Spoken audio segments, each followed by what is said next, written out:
How much do you think that has prohibited men from going out, talking, interacting, spitting game with women? What's your opinion? Yeah, I mean, it's a sedation tool, right? Just like video games.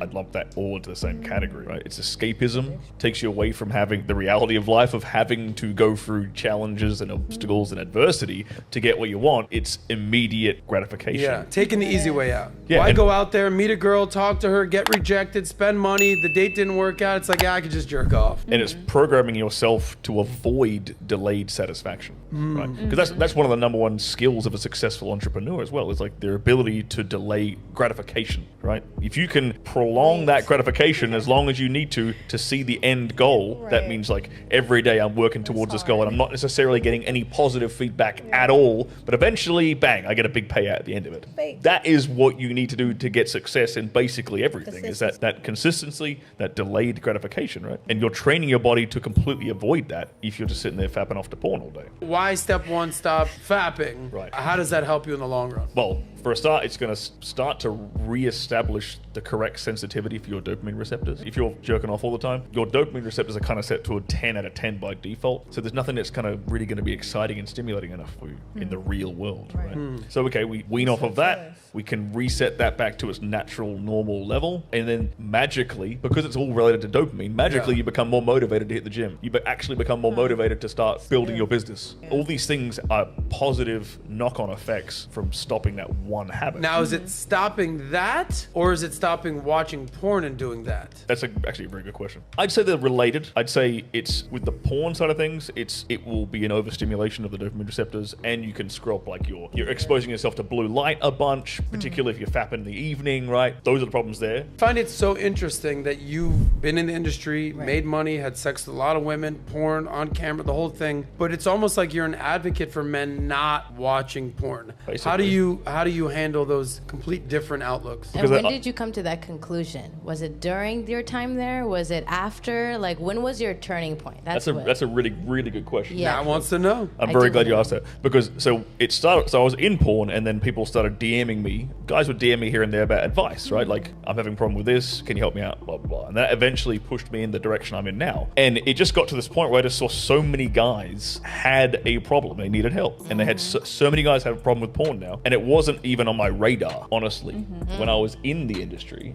But then when I started helping dudes out, I'm like, God damn, this is a real problem. And I started looking into the data, started looking into like the biological effects on guys' dopamine receptors, how it really screws them up. I'm like, well, I'm not gonna lie. Like, if a guy comes to me, like, heart on his sleeve, hey, I'm struggling with this, I have a problem with this, I'm gonna be honest with the guy and be like, bro, stop jerking it. Yeah. Step one. Wow. You know, I genuinely feel for these guys. Because at some point in my like early 20s, I was probably that guy. Maybe not necessarily with a porn problem, but with like some other problem. I was the guy who was like, who would have loved to have found a dude to turn to and be like, bro, I'm struggling with this, can you help me? So I feel for these kids. I will tell guys, okay, if you want to stop jerking off to porn, if you're finding that hard and difficult to stop that habit in particular, try with something that is a bit easier for you, like maybe cutting out sugary foods, something that gives you that instant hit. Get a win. Get a win, right? Reduce your social media exposure, reduce your phone time, because they're all the same problem. They all produce the same problem. So if you can start with whichever one of these things is a bit easier for you first, it'll help you achieve the next one and the next one and the next one. So what's the best advice that you have for these men out there that are not getting any action, or these virgins, as someone who's had a lot of experience and a lot of confidence? What advice do you have for the men out there looking to get paid and late? Specifically if they're virgins, or specifically if they've had a rather long 12-month dry spell like the last year. Yeah, I guess everybody was kind of in that position at some point. I think there's basically never been any dude, I mean, maybe there's been some guys, but most guys who are successful now, who are perhaps in this, you know, top 20% that you're talking about, right? At some point in their life, they weren't getting laid. At some point in their life, they weren't making money. At some point in their life, they weren't jacked. Especially if they're a younger guy. Realize you've got to actually put the effort in to get there in the first place. When I turned 30, it was this weird thing, like magically getting women was in like 50% easier.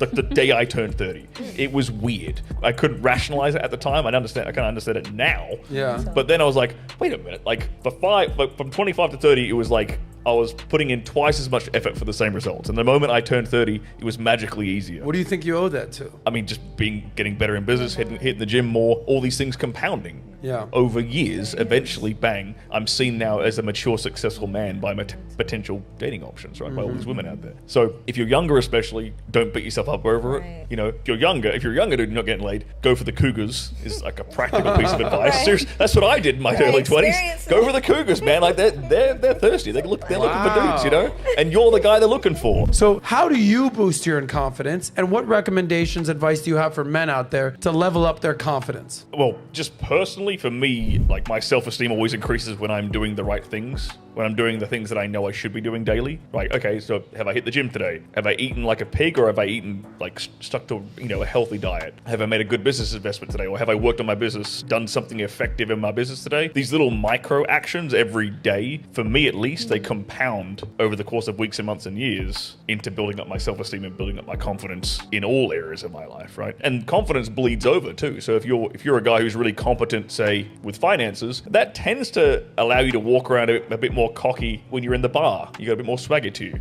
Or if you're a guy who knows what he's doing in the bedroom, you'll definitely walk around the bar with a lot more swagger to you.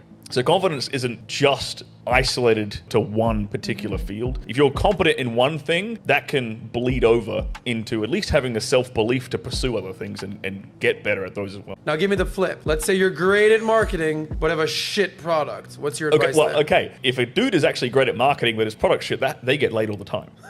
They do. Fake it till you make it type guys. We hear women in this city complaining about it all the time. Yeah. Right? He had on his Instagram, like, a flashy Lambo, he's on a boat, blah, blah, blah. It's all rented, it's all fake, Right. he's broke, right? And she got famoosed on the date and she Right. slept with Yeah. him. You That did happens the all the first night. time. Older guy, I would have to say, you're going to have an honest look at yourself in the mirror and be like, okay, I'm 30, I'm 35 plus, whatever I'm at. Why am I not getting attention from women? And it's one of two things, right? It's either a product problem or a marketing problem. Simple as that, right? So there's probably a lot of guys out there who are actually a good product on paper, right? They're actually in decent shape. They're relatively charming. They're making decent money, but their marketing sucks. They have a trash Instagram or a trash dating app profile. Pure, and 99% of that can be fixed by having a friend who's a good photographer. That's it. To fix that marketing problem, all you really need is to dress a bit better and have somebody take some good photos of you and teach you how to pose well. That is literally it. If you genuinely are a good product, right? So you have to look in the mirror honestly and be like, am I a shit product or is my marketing shit? And if it's the latter, that's a super easy fix. You can fix that in like a week. Yes. A few good outfits, a little bit of tailoring, hire some kid off Airbnb, that thing they can do on Airbnb where you can get people to take photos of you around a town. Okay. Hire some kid off that to go walk you around, pose you up and get some great shots. Bang, your dating profile is now 1,000,000% better.